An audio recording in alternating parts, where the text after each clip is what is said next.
jalanan berkilauan dari emas transparan, dinding-dinding yang mempesona, dibangun dari permata-permata yang warnanya belum pernah kita lihat sebelumnya. Kota yang luas dan bersinar dengan 12 pintu mutiara,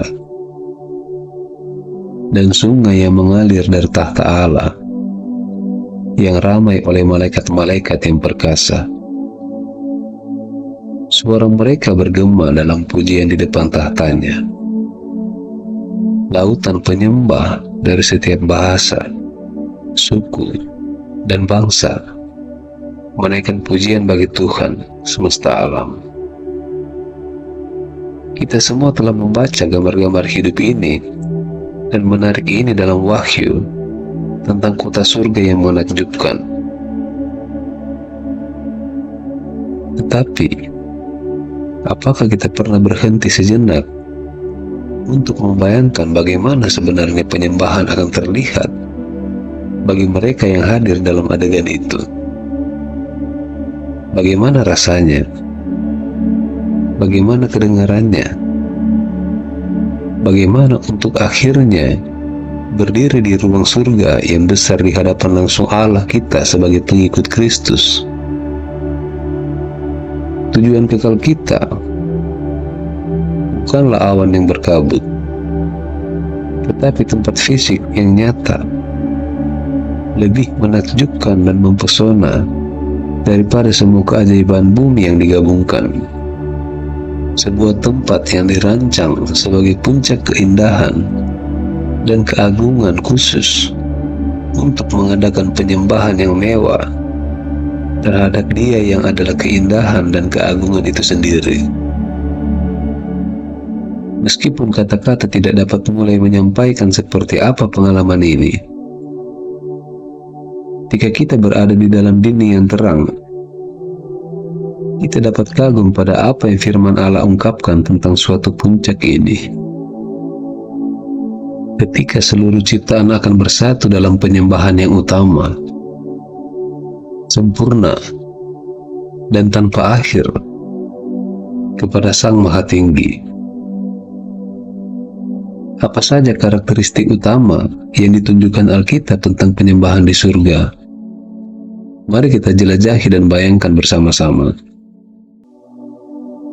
Di surga, Allah sendiri akan menjadi pusat absolut dan fokus tunggal penyembahan kita, tanpa gangguan, pengalihan, atau loyalitas yang bersaing. Segala sesuatu di surga, termasuk pikiran, perhatian, kasih, dan energi kita, akan sepenuhnya terorientasi pada kemuliaan dan keagungan Allah. Berbeda dengan penyembahan di bumi, yang seringkali setengah hati atau terbagi antara banyak kepentingan. Penyembahan di surga akan sepenuhnya terpusat pada Allah sebagai objek utama yang layak untuk semua penyembahan. Kerinduan dari pemazmur ketika dia berseru, yaitu, satu hal yang aku minta dari Tuhan, itulah yang aku cari, agar aku dapat tinggal di rumah Tuhan sepanjang hari-hari hidupku, untuk memandang keindahan Tuhan. Mazmur 27 ayat 4 akan akhirnya terpenuhi dengan penglihatan yang tidak terhalangi. Secara fisik, kita akan melihat kemuliaan dan keindahan Allah di tahtanya dengan cara yang tidak diketahui di bumi. Kita akan menyembahnya muka ke muka, bukan secara tidak langsung, melalui simbol, sakramen atau gambar, seperti yang ditulis oleh Yohanes, bahwa mereka akan melihat wajahnya. Dan dalam melihat Allah, kita akan memiliki penghargaan dan pemahaman yang jauh lebih dalam tentang kemuliaannya, keagungannya, dan kasih-Nya yang akan melampaui semua wahyu-Nya di bumi. Hatimu akan membesar dengan kekaguman dan penyembahan. Pikiran kita dibanjiri dengan sinar atribut-Nya, terpampang dengan jelas dalam segala kebrilian-Nya, kekuasaan-Nya yang tak terbatas, yang memanggil alam semesta menjadi ada, hikmat-Nya yang dalam, yang merancang segala sesuatu yang besar dan kecil, keadilan-Nya yang sempurna, dan belas kasih yang menyatu dengan sempurna kerendahan hati-Nya, dan identifikasi yang dalam dengan kemanusiaan. Melalui inkarnasi-Nya dan kasih-Nya yang penuh semangat, yang menanggung salib untuk menebus jiwa-jiwa yang hilang dengan kedalaman dan ketinggian baru, kita akan memahami keindahan-Nya, kompleksitasnya, kreativitasnya, dan kemegahannya yang jauh melampaui kapasitas manusia hari ini. Dan pengetahuan kita yang tidak sempurna di bumi akan mekar menjadi hubungan yang benar, intim dengan Allah, berbicara, mendengarkan, kelaparan dan dahaga kita untuk mengenal dan berkomunikasi dengan Pencipta, kita akhirnya akan terpenuhi dengan melimpah ruah. Dia akan menjadi keinginan tunggal kita, kesenangan, kebanggaan, alasan hidup kita, dan satu-satunya objek kasih dan penyembahan yang layak selama-lamanya. Postur fisik dan aktivitas para penyembah Allah di surga memberikan gambaran yang menarik tentang perpaduan suci antara kedekatan dan ketakjuban yang akan menandai persekutuan kekal kita dengan Allah. Alkitab sering menunjukkan orang-orang kudus di surga mengambil sikap penghormatan yang dalam di hadapan tahta Allah. Para tetua jatuh menyembah di hadapan Dia yang duduk di atas tahta dan menyembahnya. Wahyu pasal 4 ayat 10. Banyak sekali orang jatuh menghadap tahta, berseru dan memuji. Wahyu pasal 7 ayat 11. Penghormatan penuh takjub ini menunjukkan dampak luar biasa dari berada di hadapan Allah secara langsung, serta keadilannya yang paling layak sebagai Tuhan yang menerima penghormatan dan kemuliaan seperti itu. Seperti juga malaikat serafim yang menutupi diri dengan sayap sambil menangis, "Kudus adalah Tuhan semesta alam." Yesaya pasal 6. Kita juga akan menutupi wajah kita di hadapan kehadirannya yang mulia. Namun ketakjuban akan bercampur dengan kegembiraan, terkejut dalam hak akses dan persahabatan dekat dengan Allah yang dibeli dengan darah Kristus. Kita tidak hanya subjeknya, tetapi pengantinnya yang terkasih. Dan begitu spontanitas yang menyenangkan meluap di tengah penghormatan dalam prosesi sukacita, kita akan mengikuti anak domba kemanapun dia pergi, meledak menjadi lagu dan musik yang penuh sukacita. Ada tarian, perjamuan, pelukan, dan percakapan yang penuh kasih dan nyaman di hadapannya. Kita akan berpartisipasi dalam perjamuan kawin anak domba. Wahyu pasal 19 ayat 9. Merayakan dengan sukacita yang tidak terbatas. Mahkota dan pahala yang berharga yang kita letakkan di hadapan tahta Allah. Dengan kasih karunia-Nya yang bekerja di dalam dan melalui kita di bumi, satu-satunya kebanggaan kita akan ada padanya. Ekspresi spontan lainnya dari pengabdian, termasuk para martir di bawah mesbah yang berseru kepada Allah untuk keadilan di bumi. Wahyu pasal 6 ayat 10. Gairah doa mereka mengungkapkan kedekatan yang luar biasa dengannya. Kita mungkin merasa terhanyut oleh kehadirannya yang mulia, dan pemahaman empati atas penderitaan kita, dan menuangkan tanpa batas rasa sakit dan pertanyaan terdalam dari kehidupan kita. Dan sebagai gantinya, kita akan mendengar jawabannya yang lembut yang mengubah perkabungan menjadi tarian.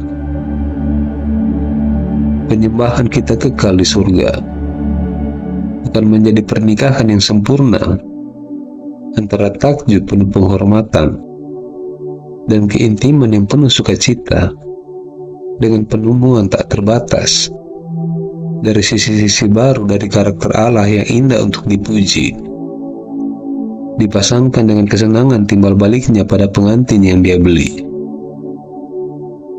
Sungguh kita akan mengenalnya dan menikmatinya dengan sempurna, dan dikenal dan disukai secara sempurna selama-lamanya. Lingkup dan skala penyembahan surgawi akan menjadi megah secara universal dan bersatu dalam derajat yang tidak dapat dibayangkan di bumi. Orang-orang kudus dan malaikat dari setiap bangsa, suku, kaum, dan bahasa akan bersama-sama menjadi paduan suara dan jemaah di surga. Sedangkan penyembahan di bumi dibagi oleh denominasi, tradisi, adat istiadat, bahasa, budaya, etnisitas, lokasi, bangunan, latar belakang, dan sosial ekonomi. Di surga, seluruh keragaman gereja global Allah akan berkumpul dalam simfoni penyembahan yang terbang tinggi, yang bersatu untuk memuji Allah dan anak domba di atas takhta. Kategori eksklusif dan pemisahan antara Yahudi dan Yunani, budak dan merdeka, laki-laki dan perempuan, yang tampak begitu tangguh di bumi, akan dengan sukacita menyatu saat kita memahami inklusivitas kosmis, rencana penebusan Allah, dan identitas bersama kita di dalam Kristus. Galatia pasal 3 ayat 28. Wahyu pasal 5 ayat 9. Yohanes melihat orang-orang kudus dari setiap suku dan bahasa menyanyikan nyanyian baru bagi anak domba. Di Wahyu pasal 5 ayat 9, Nabi-Nabi Ibrani, pengkristen Amerika, penginjil dari Tiongkok, martir dari Brasil, pendeta dari Afrika, misionaris dari India, dan orang percaya dari Indonesia, dan seluruh orang percaya di seluruh dunia, di segala zaman, semuanya dengan jelas mempertahankan pakaian etnis mereka, bahasa, budaya, namun sempurna tercampur, menari berpegangan tangan di sekitar takhta Allah. Tidak hanya penyembahan ini akan universal di seluruh sejarah dan geografi manusia, tetapi Wahyu 5 mengungkapkan malaikat, makhluk hidup, dan seluruh ciptaan itu sendiri bergabung bersama dalam satu penyembahan kosmis, berdenting dari gunung, sungai, bintang, lautan, dan galaksi dalam harmoni yang indah dan sempurna. Kepada seniman sempurna, pencipta, dan pemelihara yang menjadi dasar alam semesta, kita akan bergabung bersama. Suara kita dengan paduan suara serafim perkasa dan bola langit yang berputar di orbit tak berujung. Mereka menangis, "Kudus, kudus, kudus." Efek dari penyembahan surga akan secara dinamis, transformatif, secara terus-menerus memberi bahan bakar kepada ketakjuban yang lebih dalam. Kedekatan keintiman, serupa dengan Kristus, dan pemahaman akan Allah melalui siklus tak berujung. Berbeda dengan penyembahan di bumi yang seringkali terasa monoton, wajib, dan membosankan. Penyembahan di surga akan hidup, menarik, dan penyegaran saat setiap pandangan pada kedalaman baru dalam sifat Allah memicu tanggapan penyembahan yang lebih tinggi dan lebih energik dari kita. Dan pujian yang meningkat ini akan memicu pengungkapan diri yang lebih besar dan manifestasi kemuliaan dari Allah, yang pada gilirannya akan meningkatkan penyembahan kita ke tingkat yang lebih tinggi dan terus-menerus selama-lamanya dalam gerakan yang mendebarkan timbal balik, sama seperti cermin, tidak hanya menerima tetapi juga memantulkan cahaya belakang.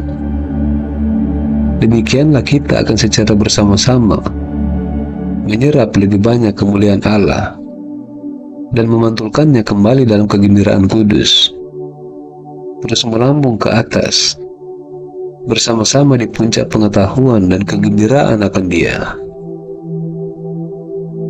Tidak hanya ini akan meningkatkan ketakjuban kita, itu akan secara progresif merawat keintiman yang lebih dalam dengan Allah.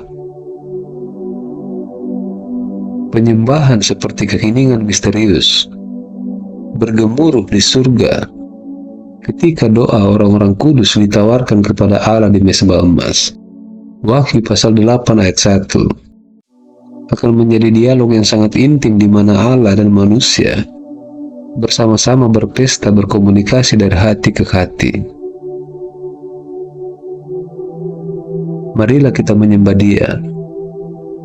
Pantaslah anak domba yang telah disembelih untuk membawa berkat dan hormat dan kemuliaan dan kuasa kepada Allah kita selama-lamanya. Amin.